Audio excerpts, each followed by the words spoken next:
administrativo Douro Sul. Isto é quase como se a gente, em vez de dizer Ribatejo, dissesse Extremadura Sul. Era um disparate que até as pedras das calçadas protestavam. Mas é preciso protestar também contra esse esquecimento de uma expressão tão cheia de sedução e de valores. Ribadouro.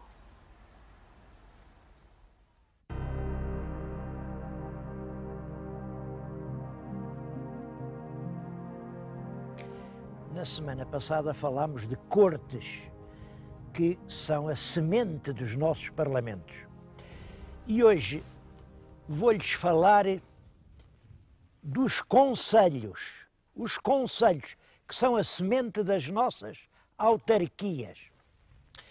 Lembro-me que para falar de cortes eu lhes disse não há lugar tão indicado como Lamego.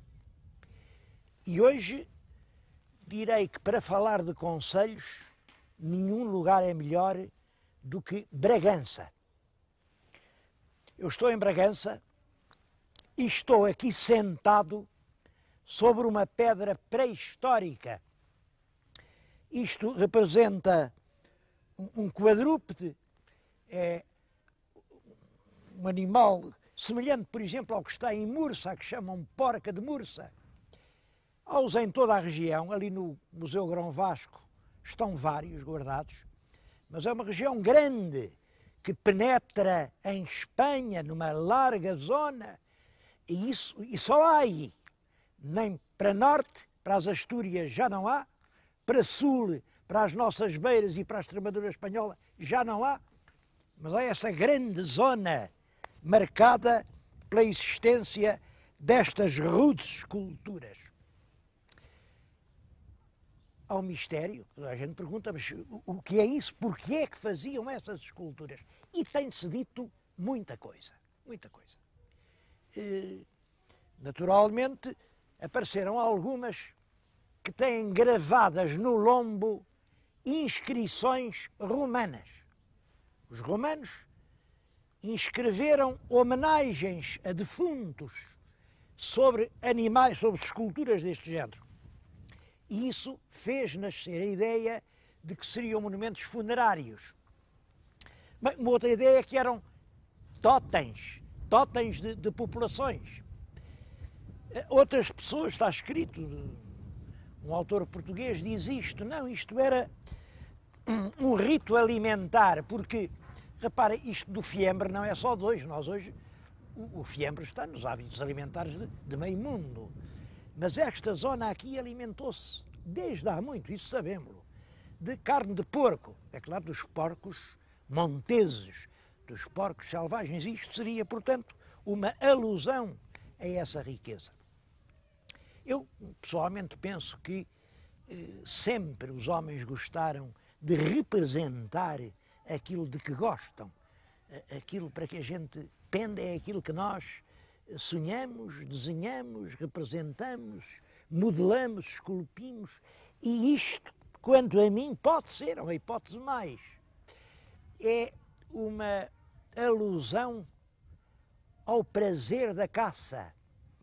Digamos, é um mito venatório que depois foi assumido pelas populações como emblema coletivo. Disso é que eu não tenho dúvida nenhuma.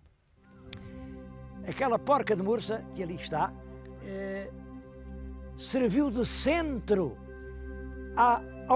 ao aparecimento da cidade, hoje da vila de Mursa. Até há a ideia bastante disparatada de que Mursa vem de Ursa e que Ursa era aquela. É claro, nem aquilo é uma ursa, nem Mursa tem nada a ver com isso.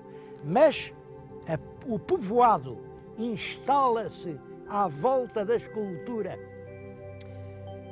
É uma bela imagem esta de Mursa, muito bela, e tem muitas histórias. Uma delas liga-se com um ditado que corria aqui na região, quando uma pessoa não tinha mesmo vergonha nenhuma, quando era um destes saltarelhos que estão em todas, vão com tudo, jogam com todos, dizia-se, pá, tens tanta vergonha como a porca da Mursa. Porquê? Porque os partidos, quando ganhavam as eleições, pintavam a porca da sua cor. Ganhavam os progressistas e a porca era pintada de encarnado. Ganhavam os regeneradores e a porca passava a verde. Ou não sei se era ao contrário, porque eu não sei bem as cores dos partidos. Nunca soube, nem quero saber. Mas trocava de cor conforme quem ganhava as eleições. E daí a explicação: tens tanta vergonha como a porca da bursa. Agora, esta em que estou tem qualquer coisa de surpreendente. É que reparem, se aqui está realmente o tal quadrúpede pré-histórico, atrás de mim fica o fuste de uma coluna. E a coluna é a coluna do Pelourinho, do Conselho de Bragança. Quer dizer, é o Pelourinho, emblema da liberdade municipal, que conquista como pedestal, como Penedo a que se agarra e lhe dá força e o firma bem ao alto, uma escultura pré-histórica. Eu acho que realmente o Pelourinho de Bragança é o mais expressivo emblema do poder local que até hoje vi. É realmente a autoridade do município que tem na base a coesão de uma comunidade humana. Discute-se muito como é que em Portugal se caiu realmente neste o sistema dos concelhos, a origem dos concelhos municipais portugueses. Uma pergunta que já se fazia no tempo do Alexandre Herculano, como é que isto foi? O Herculano era da opinião que aquilo vinha dos municípios romanos. Os romanos, nas suas cidades, povoações mais importantes, tinham uma organização de notáveis que governava a cidade, que era o município. E o Herculano entendia que os romanos passaram, mas os municípios ficaram. Há opiniões em sentido contrário, há quem diga que não, era uma coisa, veio com os visigodos. Bom, eu penso que, de certo modo, aquela ideia do pelourinho cravado no animal pré-histórico é uma boa pista para procurar a origem dos municípios. E, no fundo, as coisas... É importante saber isto. Acho que o problema é mesmo, de certo modo, dos mais importantes da história de Portugal. O que acontece é isto. A primeira grande organização administrativa e económica que o nosso país conhece é a que realmente os romanos implantam. Mas essa organização aluiu completamente. Com os bárbaros, tudo desapareceu. Completamente tudo. E ficaram os moradores nas aldeias, acabou tudo, mas continuaram os problemas. Era preciso resolver as questões de segurança, as questões dos caminhos, as questões de levar os presos, de fazer justiça, de arrecadar o imposto. Tudo isso precisava de alguém que tratasse. E então, os vizinhos, os moradores, reúnem-se, na maior parte dos casos reúnem-se à sombra de uma velha árvore, é o Conselho dos Vizinhos. A primeira expressão que eu conheço a falar de conselhos diz exatamente Concilius Vicinorum, Conselho dos Vizinhos. E é uma autoridade coletiva que se instala e que permite que as comunidades vivam e vão resolvendo os seus problemas. Claro, quando depois vêm os reis de Portugal, ou os reis dos reinos peninsulares, estabelecer os seus estados, encontram já estabelecidas no interior do país essas comunidades de vizinhos e aproveitam-nas. Aproveitam-nas por uma razão. Era muito mais seguro e muito mais económico reconhecer como senhor da terra um grêmio de vizinhos populares que continuavam a pagar o imposto do que o abade de um mosteiro ou um senhor feudal, porque esses eram imunes, quer dizer, esses tinham um privilégio. Imaginem vocês até que ponto isso era bom. Não pagavam impostos, não pagavam nada ao Estado. Claro que o rei conseguia reinar através dos conselhos em condições de muito maior economia do que através da instalação das honras dos fidalgos. Penso que essa será a verdadeira origem. De qualquer maneira, isso foi decisivo para a modelação da nossa tradição de Estado e até da nossa maneira de ser cidadãos. Vim dizer-lhes isto num lugar que, de certo modo, é o sacrário do municipalismo português. É aqui em Bragança, chamam-lhe a Domus Municipalis. É um nome moderno, posto pelos eruditos do século passado, quer dizer, a Casa Municipal. Mas é verdade que isto parece que inicialmente era uma cisterna muito semelhante àquela que na semana passada fomos ver a Lamego e onde ninguém pode entrar porque está na propriedade privada. Aqui, sobre a cisterna, construíram depois, fins do século XIII, entradas do século XIV, portanto, reinado del rei Dom Dinis, construíram esta sala onde os moradores tinham as suas reuniões. Sentavam-se neste banco aqui à volta, os mercadores, os fabricantes. Bragança era então uma povoação extremamente ativa. Enfim, pode-se dizer, de certo modo, uma povoação industrial.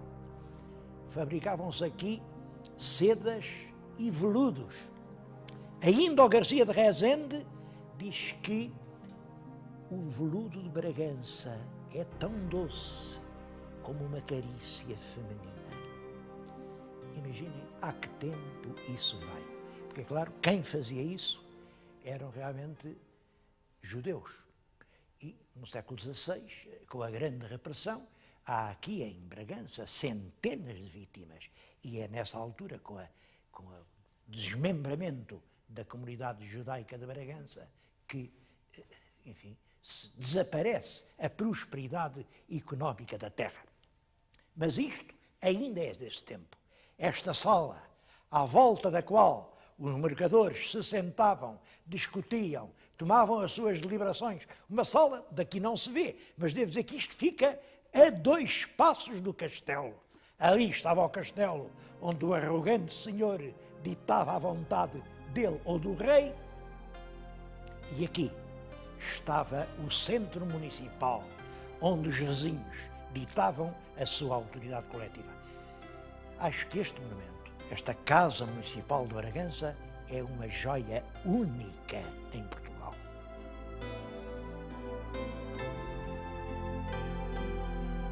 Das coisas realmente importantes de Bragança é o Museu Abade de Bassal. Eu vim cá por 2 razões. A segunda foi o museu, porque a primeira é o Abade de Bassal. O Abade de Bassal é uma das figuras mais curiosas da cultura do princípio do nosso século.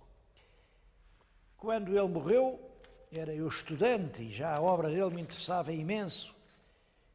Recortei de um jornal que então se publicava, O Século, uma enorme notícia. Cá está, o Abade de Bassal, douto arqueólogo, morreu ontem com 82 anos. E seguia-se uma notícia enorme em que se dizia, o que aliás nessa altura muita gente sabia, era uma das grandes figuras da cultura portuguesa.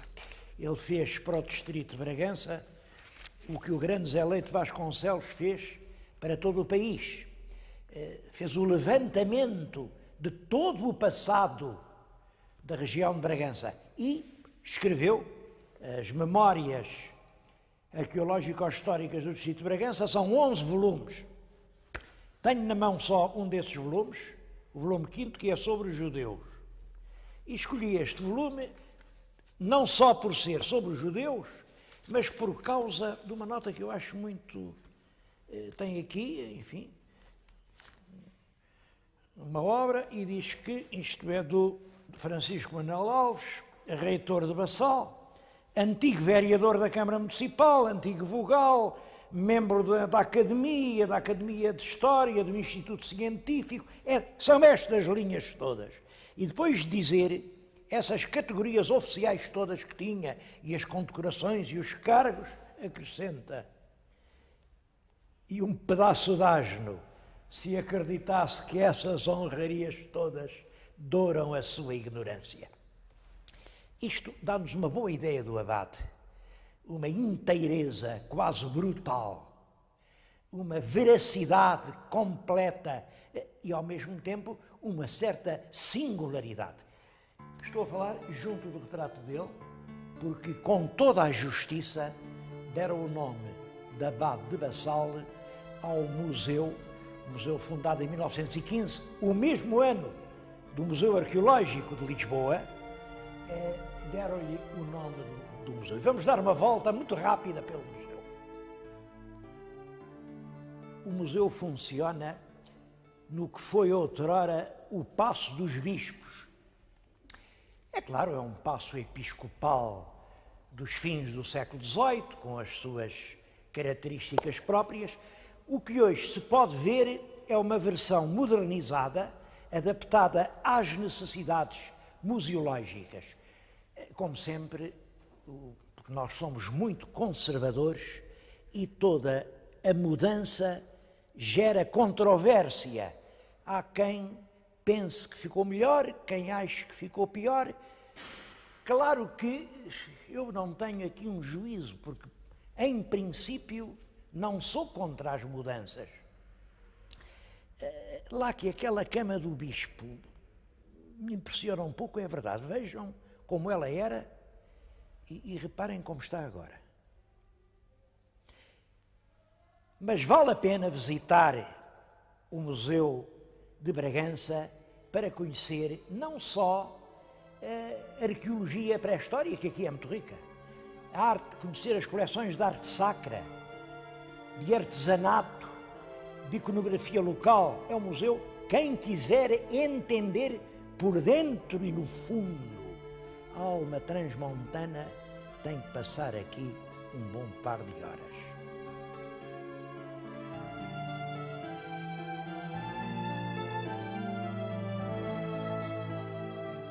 À porta do castelo está um cavaleiro. Que cavaleiro é este? O que diz é Dom Fernando II, Duque de Bragança. Porquê o segundo e não o primeiro? A explicação é muito simples, claro. É que Bragança foi promovida a cidade porque este segundo Duque assim o pediu ao rei. E pediu ao rei porquê? É preciso saber quem era este Duque de Bragança, Dom Fernando. Lembram-se de eu lhes ter mostrado na cripta de Orém aquele conde que está no seu túmulo, aquele homem carregado de ódio, o conde de Orém, Dom Afonso? Era o irmão deste. Era ele que devia ser segundo Duque de Bragança, só que morreu antes do pai. Morreu antes do pai, este era o irmão mais novo, já tinha feito uma casa lá para baixo, em Arraiolos, porque ele era conde de Arraiolos. Mas, enfim, quando o pai morreu, ele era o único irmão vivo e foi ele quem herdou o título de Duque de Bragança. Não sei se veio ou não aqui acima alguma vez, diz-se que não, e eu acredito que não, porque ele adorava o sul. Foi ele quem construiu aquele lindo palácio de Vila Viçosa, onde também já estivemos. Aquele palácio onde agora é o Museu de Caça, o primeiro dos 3 palácios assombrados. Quem tem visto a série lembra-se, ele é que é o construtor desse primeiro passo de Vila Viçosa. Devo-vos dizer que ele merece inteiramente a estátua, porque ele era um bravo e leal cavaleiro, sendo um dos homens mais ricos do país. Não se esqueçam que ele era neto do Nuno Álvares. Tinha herdado uma grande parte daquela imensa fortuna, pois, apesar disso, teve tanta repugnância por aquela sórdida intriga política que leva à morte do infante Dom Pedro em Alfarrobeira, que pede ao rei: olha, o senhor deixe-me ir daqui para fora, deixe-me ir para Ceuta. E foi como se fosse apenas um cavaleiro vulgar governar Ceuta durante muitos anos, onde se portou bravamente. Este homem tem algumas histórias curiosas. Eu acho que ele era notável. Mas pediu ao rei para lhe fazer Bragança cidade. Porquê? Bragança já era tão grande que merecesse ser cidade? Bom, Bragança tinha a sua importância, e já lhes disse, por causa da atividade dos mercadores judeus que aqui estavam. Mas mesmo assim, a verdadeira razão, creio que foi outra. É que o Dom João I tinha feito os filhos duques, pois o Dom Pedro era duque de Coimbra, o Dom Henrique era duque de Viseu, o Dom João era duque de Beja, e depois ao bastardo também o fizeram duque de Bragança. Mas Bragança era uma vila, ao passo que Coimbra, Viseu e Beja eram nobres cidades. E este não quis ficar atrás dos filhos legítimos e pediu ao rei: faça lá Bragança cidade. Foi assim que Bragança foi cidade. Mas de Dom Fernando há uma história que eu vou recordar-lhes. Os meus telespectadores insistem muito a dizer: nós queremos essas histórias que o senhor às vezes sabe. Vou-lhes contar uma história que é inteiramente verídica, está documentadíssima e que é muito pouco conhecida. Este Duque Dom Fernando tinha uma irmã. Quer dizer, o velho primeiro Duque teve 3 filhos. O arrogante Dom Afonso de Orém, este simpático Dom Fernando de Araolos e uma filha. E essa filha, também muito rica, claro, com 1/3 daquela fortuna, casou com um filho del rei, com o infante Dom João. É desse casal que nasce uma menina, Isabel, que vem a ser rainha de Castela, porque casa com o rei de Castela, Henrique II. E a história que lhes vou contar é uma história que se pode chamar assim, como se pode fazer uma santa sem querer. A história é esta. Parece que quando a nossa Dona Isabel foi casar para Castela, levava no seu séquito uma aia lindíssima, uma mulher chamada Beatriz da Silva. Era filha do Dom João de Menezes, um grande fidalgo, e ela era uma mulher de uma beleza emocionante. Parece que era mesmo muito mais bonita que a rainha, de maneira que na corte de Castela toda a gente olhava, era para a safata Dona Beatriz, não era para a rainha. E a rainha, zangadíssima por causa daquele triunfo da beleza da subordinada, perdeu a cabeça e mandou fechá-la dentro de um cofre. Há quem conte as coisas de outra maneira, eu não sei a verdade, eu não estava lá para ver. Mas há quem diga que não, há quem diga que a nossa linda Dona Beatriz se portava de uma maneira tão pecaminosa que, já farta de lhe dar lições e considerando-a incorrigível, a rainha resolveu dar-lhe aquele castigo. Fechou-a dentro do cofre, de onde ela nunca mais devia sair. O pai da Dona Beatriz viu desaparecer a filha, procurou-a por toda a parte, em todos os cantos do palácio, deu volta à cidade, a rapariga não apareceu. E aí o homem tem uma suspeita. A rainha é capaz de estar metida nisto. Foi ter com ela e disse-lhe: onde é que está a minha filha? E a rainha disse-lhe: olha, está de onde nunca mais vai sair. Tu queres ver? Desceu à cava do castelo, manda uns escudeiros levantar a pesadíssima tampa do cofre e, quando esperava ver um cadáver, sai de lá, jovem e linda como sempre, a Dona Beatriz da Silva. Disse: apareceu-me Nossa Senhora fez-me este milagre de me permitir viver até este instante, mas eu juro, que de hoje em diante faço voto de castidade. E assim foi. Ela foi para um convento, nunca mais fez pecado nenhum, quando morreu, já tinha o odor de santa. O Papa beatificou-a no século passado e aqui, há 3 ou 4 anos, não há muito tempo, foi canonizada. Era a história que eu lhes queria contar sobre como uma rainha pode fazer uma santa sem querer.